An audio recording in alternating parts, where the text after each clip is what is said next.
Welcome back to Just MS News. For the week of June 15th to the 21st, the Just MS News Tracker pulled in 80 articles. Last week, it was around 150. That amount of MS news is too much for one person to read carefully every week. So I built an advanced MS-specific aggregation and scoring system to help sort the feed.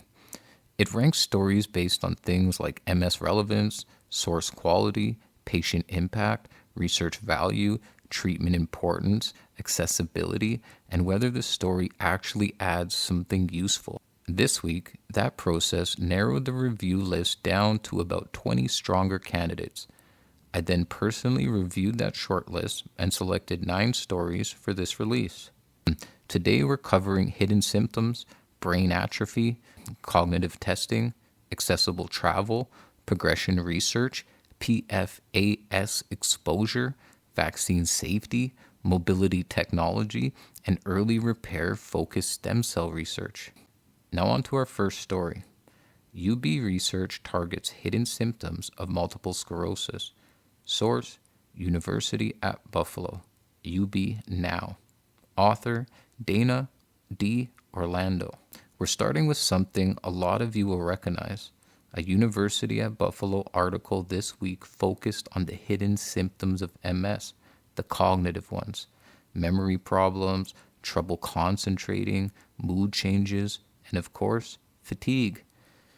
It features Ralph Benedict, a distinguished professor at Buffalo, whose research looks at how brain changes on MRI line up with cognitive impairment in MS. And here's the number that stops you. Cognitive symptoms affect about half of the people with MS. But because you can't see them, they get overlooked by patients, employers, friends, and sometimes even in medical appointments. That matters in real life. It can affect your work, your routines, your social connections. Benedict makes the point that struggling at work might actually be MS symptoms and might warrant accommodations. His team also built an app called the Consciousness Coach, designed to help people set meaningful goals and stay consistent with health behaviors. MS isn't only what people can see from the outside. The hidden stuff is real, it's common, and it's worth talking about openly so we can get the right support. Maybe even check out the app and see if it can benefit you. Our next story is titled Untangling Brain Atrophy in MS from the National MS Society. Author Avia Pats. And this one takes a look at brain atrophy through the work of Dr. Cristina Azevedo at the University of Southern California. Here's a setup. Everyone loses some brain volume as they age, but MS can speed that up by about 3 to 5 times because of cumulative tissue damage. Azevedo is chasing an important question. How much of that loss is normal aging and how much is MS itself?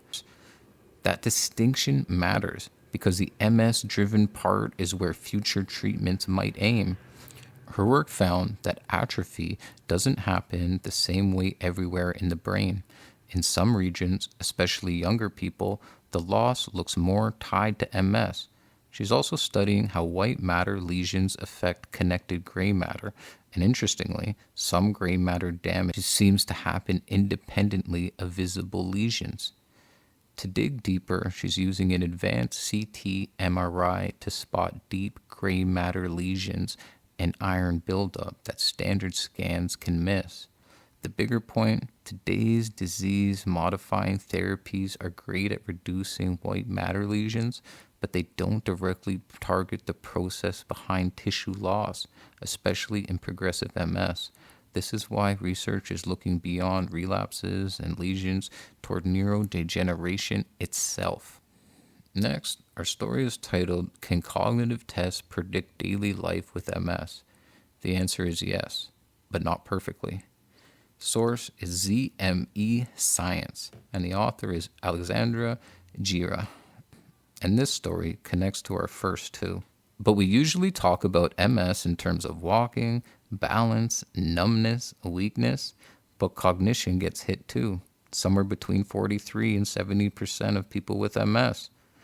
Researchers reviewed studies on real life activities, driving, employment, cooking, managing money, making medical decisions. They found that tests give useful clues.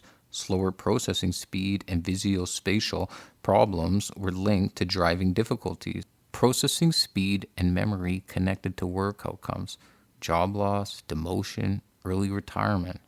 But, and this is the important part, no single test captures the full reality of a life. You might struggle with a memory test but manage fine with reminders and routines, or test well in a clinic and still hit a wall at work because of fatigue or brain fog later in that day. So, cognitive tests matter, but they're one piece. Real understanding means looking at cognition alongside fatigue, mood, pain, and the support someone actually has. Those first three stories fit together really well. They all point to the unseen side of MS, cognition, brain changes, hidden symptoms, and how those things affect daily life. Next is 10 MS accessible travel planning tips. Plan an accessible escape. Source: National MS Society. See, before we get into this article, I've been thinking a lot about accessible travel myself, especially the idea of escaping the Canadian winter. But as my abilities have changed, travel means thinking through a lot more. Mobility, fatigue, heat, equipment, transportation, hotels, and backup plans. So this article stood out because it's not just about going somewhere, it's about planning around real needs so travel can actually feel possible. It's reassuring and refreshing. The National MS Society ran a piece on accessible travel. It opens with Alvaro Silverstein, a wheelchair user who became the first to complete the 50-mile W circuit in Tour de Plan National Park in Chile. He went on to co-found Wheel the World, a platform that helps people with disabilities plan accessible trips. The practical message: travel is possible. It just takes more planning. Pick destinations that take accessibility seriously. Call hotels and attractions directly. Confirm transportation, check the room details, and plan around your energy. For us specifically, the article calls out fatigue, heat sensitivity, and brain fog, which means the schedule itself matters. Build in rest. Don't overpack the days. Bring cooling gear. Have backup plans. Accessible travel isn't just ramps and hotel rooms. It's planning around real needs so you can actually participate with less stress. I really suggest you check out the article if you're interested in traveling and you have accessibility needs. Now into story 5. Comorbidities for predicting progression independent of relapse activity in multiple sclerosis treated with B-cell depletion. Source: European Journal of Neurology, PubMed. This story gets into the research weeds a bit, but it's worth it.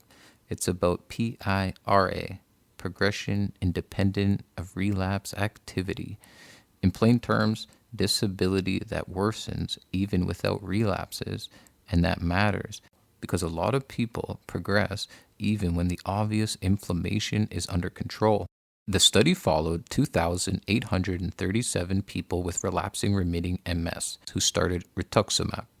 Over 6 years, about 20% experienced PIRA. Researchers wanted to know if other conditions, depression, anxiety, high blood pressure, headaches, could predict who'd progress this way. The main finding: those common comorbidities didn't meaningfully predict PIRA. Didn't meaningfully predict PIRA once MS-related disability was accounted for. Even machine learning models didn't improve much. One signal showed up around neuromuscular bladder dysfunction, but the authors think that probably reflects spinal cord involvement from MS rather than a separate risk factor.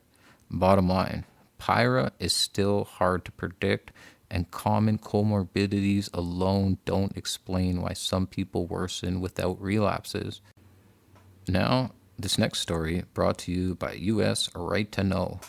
PFAS, forever chemicals, may be linked to multiple sclerosis, especially in women.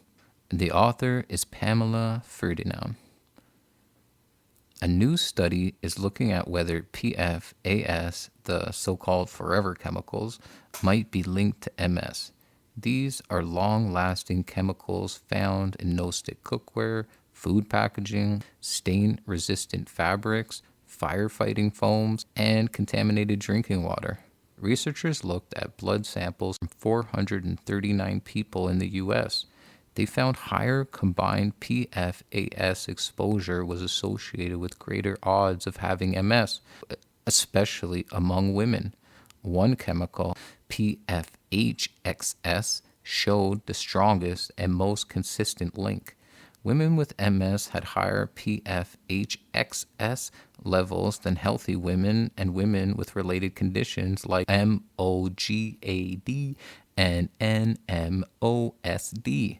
Now, the big caution, and I want to be clear here, this does not prove PFAS cause MS. It's an association, not cause and effect. And I want to be clear here, this does not prove PFAS cause MS. It's an association, not cause and effect. The PFAS levels were measured after people already had MS, and the study group was limited. Still, it adds a growing body of research on how environmental exposure might play a role in MS risk. All right, now, measles, chickenpox vaccine not tied to relapse in people with multiple sclerosis. This one's from CIPRAP, and the author is Megan Holohan. A new study looked at whether live attenuated vaccines, specifically MMR and chickenpox, were linked to relapse risk in people with MS. Researchers reviewed 369 adults with MS. Some had received at least one dose of MMR or chickenpox vaccine. Others hadn't. The study found no increased relapse risk in the vaccinated group compared to the unvaccinated group.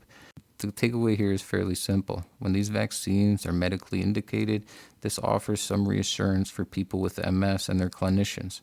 That said, vaccine decisions depend on your treatment type, immune status, timing, and individual health. So this is a conversation to have with your own care team, not a blanket green light. All right, so we move on. Paralyzed Minnesota man's invention aims to help people with mobility issues walk again. The source is CBS Minnesota, and the author is Derek James. A Minnesota inventor named Alan Theolokias has spent much of his life designing mobility products after becoming paraplegic from a car accident at 17.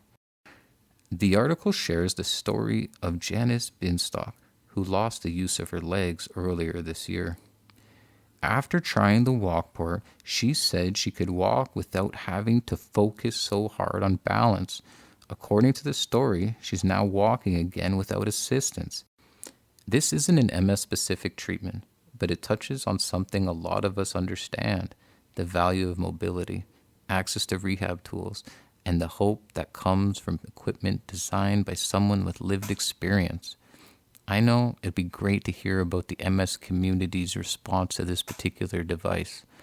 Well, so let's keep an eye on it. And if you've tried it, maybe reach out to me. Let me know how it went. All right, now let's get into it because it's kind of exciting.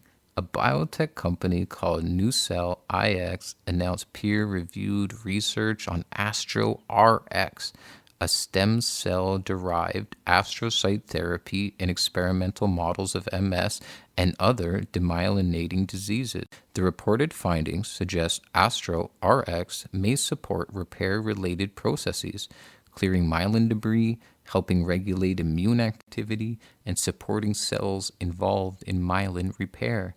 But, and this is important, this is still early-stage platform research. It is not an approved MS treatment, and it's not something patients can access now. The real takeaway is that researchers keep exploring repair-focused approaches, especially around myelin damage and that direction matters for the long game. And that's it for this week. A few threads tying it together. Research is increasingly looking past relapses and lesions towards the deeper stuff: atrophy, neurodegeneration, repair, and alongside that science, there's the everyday reality, hidden symptoms, planning around fatigue, and the quiet hope in a piece of equipment built by someone who gets it. If something here resonated, or if you got a story you think the community should know about, come find us at justmultiplesclerosis.com. This is a community effort, and your voice is part of it. Also, all of the links to the articles that are mentioned in today's episode are listed in the show notes, and you can find them in our weekly newsletter that's sent out every week. You just have to send in your email, join the weekly newsletter. You could follow us on Instagram, Facebook, most of the socials. Going to start a new YouTube. It's exciting. So become part of the community, and thank you. Take care of yourself.